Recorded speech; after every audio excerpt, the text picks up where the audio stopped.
فيلمنا بيبدأ مع بنت صغيرة اسمها ماي وبتتكلم عن نفسها وبتقول إن أهم حاجة عندها هي تقدير باباها ومامتها ليها، وده لأنهم ضحوا بحاجات كتير علشان يوفروا لها حياة سعيدة، وعلشان كده هي لازم تسمع كلامهم وتنفذ لهم كل طلباتهم. وبتكمل كلام وبتقول إنها كبرت وبقى عندها 13 سنة، وإنها بتعتبر البنت المثالية بالنسبة لكل عيلتها، وبتكون شايفة إنها بقت كبيرة كفاية ومسؤولة عن نفسها. وبعدها بتركب الأتوبيس اللي بياخدها وبينطلق، وبعد شوية بتوصل للمدرسة وبتسلم على أصحابها، وأول واحدة فيهم اسمها بريا، أما التانية اسمها مريم، والأخيرة بيكون اسمها أبي. وبنعرف إن هما الأربعة شايفين إنهم هيقدروا يغيروا العالم. وبعد شوية بيبدأ اليوم الدراسي، وفي الفصل بنشوف ماي وهي بتجاوب على كل الأسئلة، وبيظهر إنها بنت عبقرية وشاطرة جدا وبتاخد أعلى الدرجات. وفي نهاية اليوم الدراسي بيخرجوا كلهم من المدرسة وبيروحوا يتفرجوا على ولد اسمه ديفين شغال في المتجر اللي جنبهم. وفي الوقت ده بنفهم إن بريا ومريم وأبي معجبين بديفين لأنه ولد وسيم، ولكن وقتها مي بتكون متضايقة وبتقول لهم إنه مش وسيم ولا حاجة، وبتوريهم إعلان فريق الموسيقى اللي اسمه فور تاون، وبتقول لهم إن مغنيين الفريق ده هم أوسم أولاد هي شافتهم في حياتها. فبيقول لها أصحابها إنهم مش بييجوا المدينة بتاعتهم خالص، وإن كمان تذاكر الحفلات بتاعتهم بتكون غالية جدا. وبعدها بتودعهم مي وبتقول لهم إنها لازم تروح علشان تساعد مامتها، وبتسيبهم وبتمشي بسرعة. وبعد شوية بتوصل للحي الصيني، وهناك بتدخل لمعبد اسمه الباندا الحمراء اللي بيكون عبارة عن جزء من بيتها. وبتدخل مي على مامتها اللي اسمها مينج وهي بتعمل طقوس معينة، واللي بتكون متضايقة جدا لأن مي اتأخرت عليها، ولكنها بمجرد ما بتعرف درجاتها في الامتحان بتفرح جدا، وبتقول لها إن أكيد أجدادها هيكونوا فخورين بيها. وبعدها هما الاتنين بيبدأوا ينضفوا كل جزء في المعبد وبيلمعوا تماثيل الباندا الحمراء اللي بتكون منتشرة في كل مكان. ولما الزوار بيجوا مي ومامتها بيبدأوا يشرحوا لهم تاريخ المعبد وبيعرفوهم إنه ملك لعيلتهم وأجدادهم، وإن أهم شخص بالنسبة لهم هي الجدة اللي اسمها صاني اللي كانت بتحمي كل الحيوانات وخاصة الباندا الحمراء. وفي نهاية اليوم مي ومامتها بيودعوا الزوار وبيقفلوا باب المعبد وبيرجعوا للبيت، وهناك بنشوف باباها اللي اسمه جين وبيبقى بيحضر الأكل وبيبان إنه طباخ شاطر جدا. وأثناء ما هما بيتفرجوا على التلفزيون إعلان فريق فور تاون بيشتغل وبيتقال إنهم هيعملوا حفلة لأول مرة في المدينة بتاعتهم، فبتنبهر مي جدا لما بتعرف الخبر ده، على عكس مامتها اللي بتتريق عليهم وبتفضل كمان تتريق على أصحاب مي لأنهم بيحبوا الفريق ده. وبعد شوية بنشوف مي وهي بتذاكر في أوضتها وبنلاحظ إنها بتسمع أغاني فريق فور تاون وبتسرح وهي بتذاكر وبترسم ديفين من غير ما تاخد بالها، ولما بترجع تاني لوعيها بتتصدم وما بتكونش عارفة هي عملت كده ليه، ولكنها بترجع تندمج في الرسم وبتستخبى تحت السرير وبتفضل ترسم رسومات كتيرة لديفيد. وفجأة مينج بتنادي على مي اللي بتتصدم وبتتخض جدا وبتطلع بسرعة فوق السرير وبتستناها وهي متوترة. وبمجرد ما بتدخل الأوضة بتاخد بالها من الكراسة بتاعتها، ولما بتفتحها وبتشوف الرسومات اللي موجودة فيها بتتصدم وبتتعصب جدا،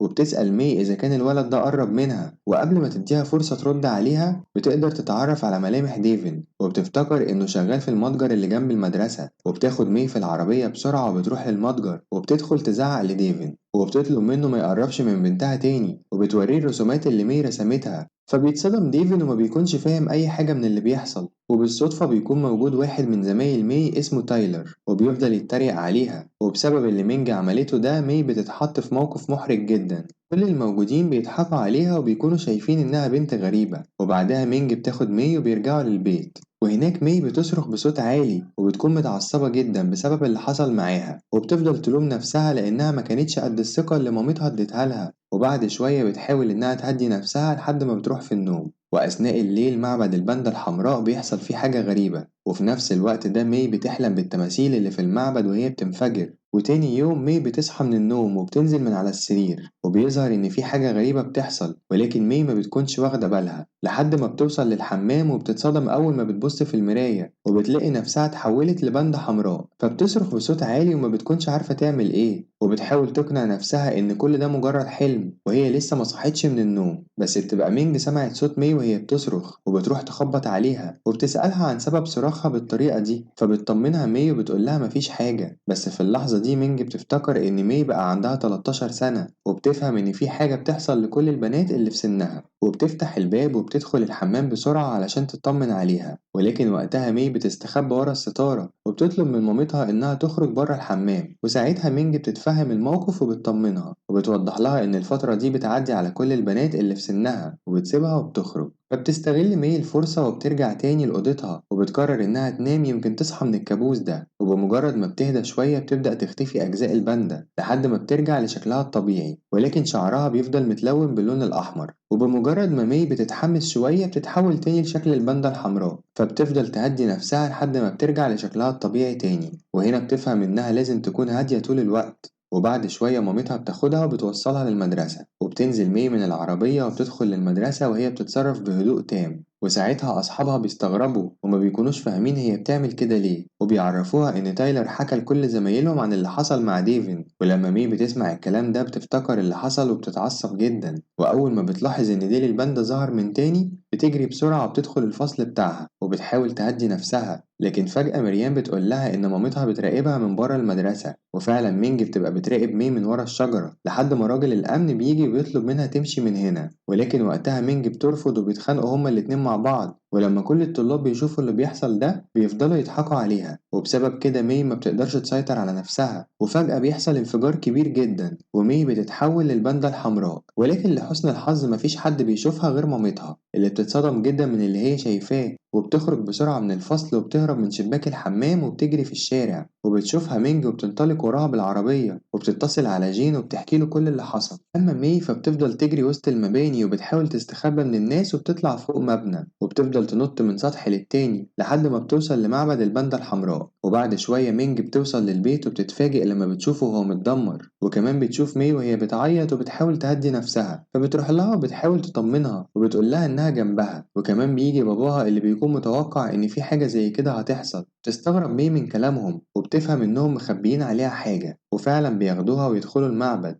وهناك مينج بتخرج صندوق قديم من مكان سري وبتحكي لمي قصة جدتها سانيه، وإنها كانت بتحب الباندا الحمراء لدرجة إنها تمنت تكون زيها. وده في فترة الحرب لما كل الرجالة سابوا بيوتهم علشان ينضموا للجيش ويدافعوا عن بلدهم. ووقتها صانيه كانت عاوزة تحمي بناتها وقريتها بأي طريقة، فتمنت إنها تكون باندا حمراء في يوم القمر الأحمر. وفعلا أمنيتها اتحققت وتحولت لباندا حمراء وقدرت تحمي قريتها من الحرامية. ومن بعد اللي حصل ده صانيه ورثت قدرتها لبناتها جيل بعد جيل. ومع مرور الوقت النعمة دي اتحولت لنقمة كبيرة، فبتتعصب مي لما بتسمع القصة دي وبتكون عاوزة تقطع صورة جدتها بأي طريقة، ولكنهم بيمنعوها وبيقولوا لها إن في علاج للحالة دي. وبتعرفها مينج إن هي كمان كانت باندا حمراء في يوم من الأيام ولكنها قدرت تعدي كل ده. وبتقول لها إنهم في يوم القمر الأحمر هينفذوا طقوس معينة، وإن الطقوس دي هتخلي روح الباندا الحمراء تتحبس في سلسلة زي بتاعتها. وبتوضح لها إن أي شعور قوي هتحس بيه ممكن يخلي الباندا تظهر من تاني، وإنها كل ما هتظهر أكتر كل ما الطقوس هتكون أصعب. وساعتها جين بيقاطعهم وبيعرفهم إن القمر الأحمر هيكون يوم 25. فبتتضايق مي لأن لسه فاضل شهر كامل على اليوم ده، وعلشان كده بيقرروا إنهم يتعاملوا مع ظهور الباندا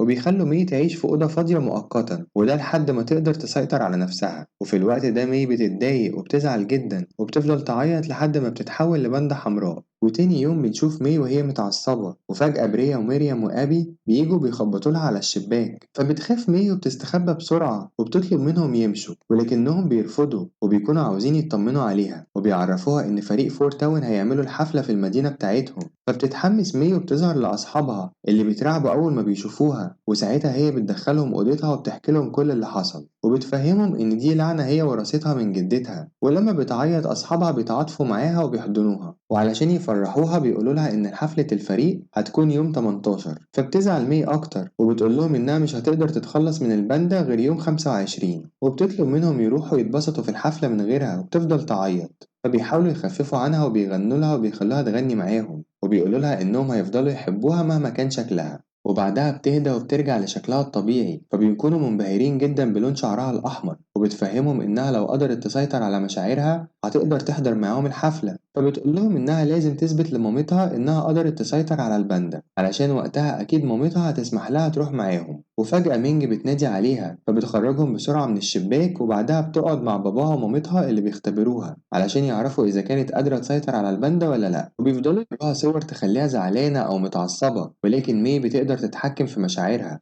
وبتسيطر على نفسها وما بتتحولش للباندا برغم من صعوبة الاختبارات، ووقتها بيفرحوا لأنها قدرت تسيطر على مشاعرها. فبتستغل مي الفرصة وبتقول لهم إنها عاوزة تحضر حفلة فريق فور تاون، ولكن مامتها بترفض لأنها أكيد مش هتقدر تسيطر على مشاعرها في حفلة زي دي، وكمان بتكون شايفة إن المغنيين دول مجموعة من الأولاد الفاشلين. وبعد وقت التليفون بيرن، ولما مينج بترد عليه بتكون مامتها هي اللي بتتصل وبتقول لها إنها شافت باندا حمراء في الأخبار وإنها هتجيب التعزيزات وتجيلها. فبتترعب مينج من الكلام ده وبتطمنها إنهم خلاص قدروا يسيطروا على الوضع، ولكن بالرغم من كده بتفضل برضه مصممة إنها تيجي. وتاني يوم في المدرسة بنشوف مي وهي بتتدرب مع أصحابها اللي بيعرفوها إنهم كمان أهلهم رفضوا يسمحوا لهم يحضروا الحفلة. وفي الوقت ده بنشوف تايلر اللي بيكون موجود في الفريق اللي قدامهم وبيفضل يتريق على مي وعلى تصرفاتها الغريبة، فبتتعصب وبتحول إيديها لشكل الباندا وبترمي عليه الكرة اللي بتخبط في الإزاز وبتكسره. فبيتصدموا أصحابها وبياخدوها بسرعة وبيروحوا للحمام وبيحاولوا يهدوها، ولكن وقتها مي بتكون متضايقة جدا لأنها عاوزة تحضر الحفلة بأي طريقة. وأثناء ما هما بيفكروا في حل فجأة بيدخل عليهم 3 بنات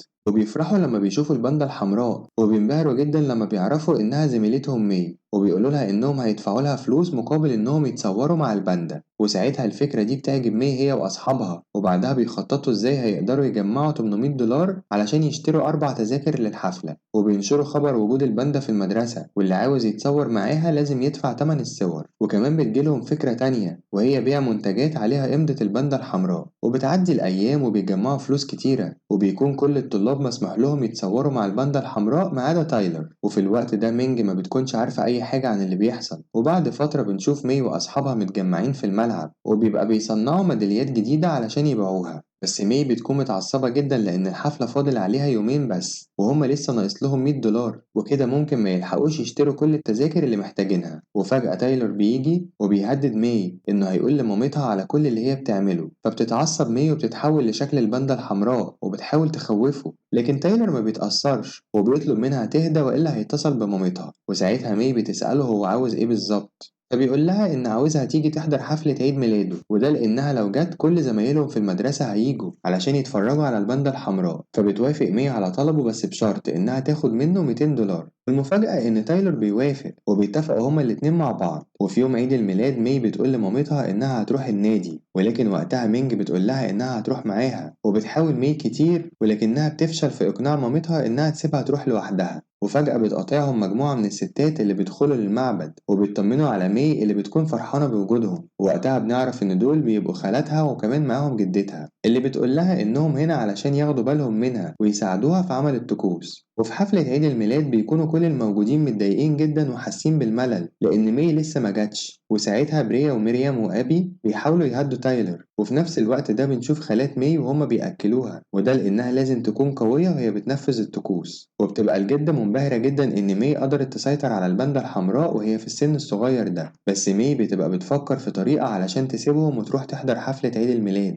وبتقول لهم إنها محتاجة تنام شوية وبتسيبهم وبتدخل أوضتها. بس قبل ما تخرج من الشباك الباب بيخبط وبتدخل الجدة وبتقرب من مي وبتحذرها إن كل ما الباندا هتظهر كل ما الطقوس هتبقى أصعب، وكمان في احتمال إنها تفشل وهتفضل ملعونة للأبد. وبتحكي لها إن هي وبنتها مينج كانوا قريبين جدا من بعض لحد ما الباندا الحمراء وقفت ما بينهم وتسببت في مشاكل كبيرة، وبتقول لها إنها مش عاوزة نفس الغلطة دي تتكرر تاني. وقبل ما تخرج بتفكرها إنها تبقى كل حاجة بالنسبة لمامتها وبتسيبها وبتمشي. وبعدها بتهرب مي وبتوصل للحفلة ولكنها بتكون لابسة زي الباندا وما تحولتش فعلا، فبيتضايق تايلر لأنها كده بتخدعه وبيقرر إنه ما يدفعلهاش فلوس. وساعتها أصحابها بيسألوها عن اللي بيحصل، بتوضح لهم مي إنها مش هينفع تتحول لباندا تاني، فبيزعلوا لأنهم لسه ما جمعوش باقي تمن التذاكر. بس لما مي بتلاحظ كده بتقول لنفسها إن دي آخر مرة هتتحول لباندا، وفعلا بتتحول وبيحتفل بيها كل اللي موجودين وبيغنوا وبيرقصوا وهم مستمتعين. وفي الوقت ده خالاتها بيقرروا إنهم يروحوا يقعدوا في الفندق، بس قبل ما الجدة تمشي بتطلب من مينج إنها تاخد بالها من مي، وده لأنها بتمر بفترة صعبة جدا. وبعد شوية مينج بتروح لأوضة مي علشان تطمن عليها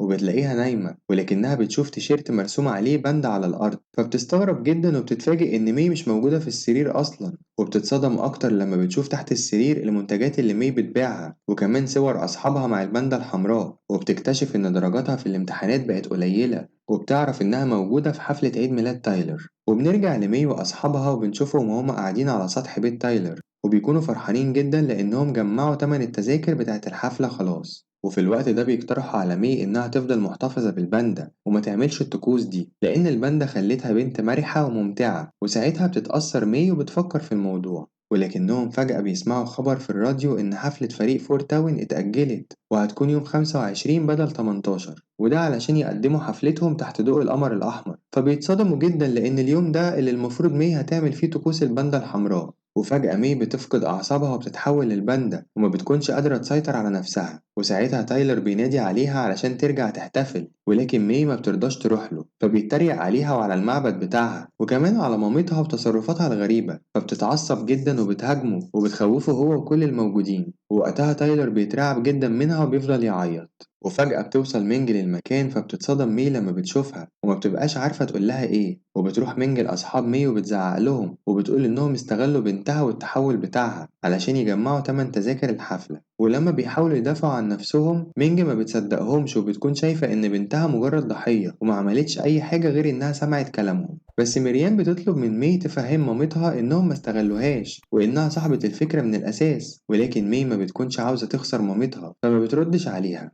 وبتركب معاها العربية وبيمشوا من المكان. وساعتها أصحابها بيكونوا مصدومين جدا من إن مي اتخلت عنهم. وبعد فترة بيجي يوم الحفلة وبنشوف التلات أصحاب بيروحوا يشتروا تلات تذاكر وبيبان قد إيه هما مفتقدين مي. وفي البيت بنشوف مي وهي بتتعشى مع عيلتها اللي بيكونوا كلهم متجمعين علشان ينفذوا الطقوس. وبعد الأكل بتسيبهم مي وبتروح أوضتها علشان تجهز نفسها. وفي الوقت ده بنشوف جين وهو بيدور على حاجة في القبو بس بيلاقي الكاميرا بتاعت مي بالصدفة، وبيشوف فيديوهاتها وهي بترقص مع أصحابها وبيفرح جدا لما بيلاحظ قد إيه هي كانت فرحانة ومبسوطة. وبنشوف مي وهي في أوضتها ولما بتفتكر اللي هي عملته مع أصحابها بتزعل جدا وبتلوم نفسها، بس بيدخل باباها عليها وبيوريها الفيديوهات بتاعتها فبتعتذر له مي وبتقوله إن دي كانت تصرفات غبية ومش هتكررها تاني. لكن وقتها باباها بيقول لها إن الجزء ده هو أفضل جزء شافه فيها، وبيحكي لها إن مامتها كانت بتتحول لباندا عملاقة ومدمرة، وبيعرفها إنه شافها مرة واحدة لما حصلت خناقة كبيرة بينها وبين جدتها. وبيقول لها إن كل شخص بيكون عنده جانب فوضوي وسيء في شخصيته وإن الحل هو إنه يتقبل الجانب ده ويحاول إنه يحسنه مع الوقت. وكمان بيعرفها إنه هي على طبيعتها أحسن بكتير من إنها تكون متصنعة أو بتدعي المثالية. وبعد شوية مي بتروح لعيلتها اللي بيبدأوا في تنفيذ طقوس حبس الباندا الحمراء، وبيجي الكاهن وبيعمل حواليها دايرة صغيرة وبيبدأوا كلهم يعزفوا على آلات معينة وهما بيغنوا. وفجأة الدايرة اللي حواليها بتنور وبيحصل حاجة غريبة وكمان القمر بيتغير للون الأحمر وبتبدأ مي تطير في الهواء. وساعتها الكاهن بيستخدم السيف اللي معاه وبيطلق شعاع على مي بيخليها تفقد الوعي. وأول ما بتفوق بتلاقي نفسها وسط غابة كبيرة وبتشوف جدتها الكبيرة سانيه وهي بتكون مراية قدامها. وبمجرد ما مي بتدخل في المراية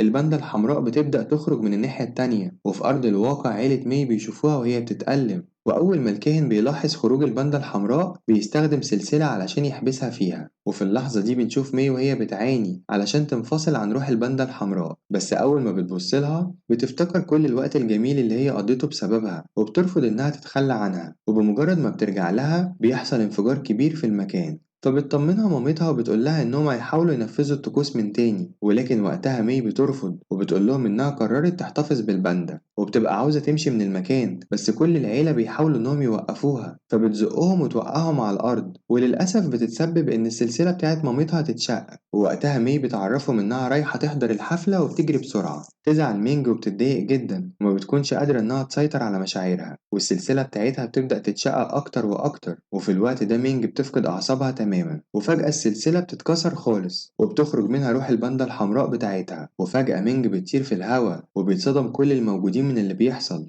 وبنروح بعدها لمي وبنشوفها وهي بتجري بسرعة في الشارع وبتنط من سطح للتاني وبتستخدم قوتها علشان توصل للحفلة في أسرع وقت ممكن. وفعلا بتوصل لمكان الحفلة وبتنط جواها بمنتهى السهولة، وهناك بتفضل تدور على أصحابها وفعلا بتقدر تلاقيهم وبتقول لهم إنها ما كملتش الطقوس لأن الباندا الحمراء جزء أساسي منها، وبتعتذر لهم عن اللي هي عملته معاهم وإنها تخلت عنهم وبتترجهم يسامحوها. وفعلا بيسامحوها وبيحضنوا بعض هما الأربعة. وبعدها بيتفاجئوا كلهم لما بيلاقوا تايلر موجود في نفس الحفلة وبيبان إنه كمان من معجبين فريق فور تاون فبيجروا عليه وبيحضنوه. وبعد شوية بيبان على أصحابها إنهم قلقانين عليها وده لأنها خلفت أوامر مامتها اللي أكيد هتعاقبها. ولكن في الوقت ده مي بتقول لهم إن أقصى حاجة هي ممكن تعملها لها إنها تحبسها في أوضتها. بس في الوقت ده بنشوف مينج بعد ما اتحولت لباندا عملاقة ومخيفة جدا، واللي بتكون متجهة ناحية الاستاد اللي الحفلة موجودة فيه. وفجأة بتبدأ الحفلة وبيخرجوا المغنيين الخمسة، فبتنبهر مي وأصحابها جدا لما بيشوفوهم، وبيبدأوا يغنوا وبيطيروا وهما بيقربوا من الجمهور. وساعتها مي بتجري علشان تسلم على واحد منهم، بس قبل ما تلمسه بتسمع صوت مامتها وبتتصدم جدا. وفجأة مينج بتقتحم الاستاد وبتفضل تدور على بنتها بين الجمهور، وساعتها بيجري كل اللي في المكان علشان يهربوا بسرعة. وفي الوقت ده مي بتقابل عيلتها اللي بيقولوا لها إنهم لازم يعيدوا الطقوس تاني بسرعة قبل ما القمر الأحمر يختفي. وساعتها مينج ما بتكونش قادرة إنها تسيطر على نفسها وبتبدأ تدمر الحفلة بالكامل، وكمان بتمسك مي وبتزعق لها. بس مي كمان بتتحول للباندا الحمراء وبتعض مامتها وبتهرب منها، وبتعترف لها إن استغلال الباندا كانت فكرتها هي، وإن فكرة عيد الميلاد برضه كانت بتاعتها. وفي اللحظة دي الجدة بتطلب من مي إنها تشغل مينج بأي طريقة، وبيبدأوا يجهزوا بسرعة لتنفيذ الطقوس. أما جين فبيعمل دايرة كبيرة حوالين مينج وبيطلب من مي إنها تستدرجها جوه الدايرة دي. وفعلا مي بتفضل تستفز والدتها وبتتفادى كل هجماتها وبتنط من مكان لمكان لحد ما بتضربها ضربة قوية جدا وبتوقعها على الأرض وبتفقدها الوعي. وللأسف وقتها القمر الأحمر بيكون على وشك إنه يختفي، فبتجري مي وبتحاول إنها تسحب مامتها علشان تدخلها جوه الدايرة، ولكنها للأسف ما بتقدرش تعمل كده لوحدها. بس فجأة الجدة وبناتها بيكسروا السلاسل بتاعتهم وبيحرروا روح الباندا اللي جواهم، وبيروحوا يساعدوها وبيتعاونوا كلهم مع بعض وبيقدروا يسحبوا مينج فعلا وبيدخلوها جوه الدايرة.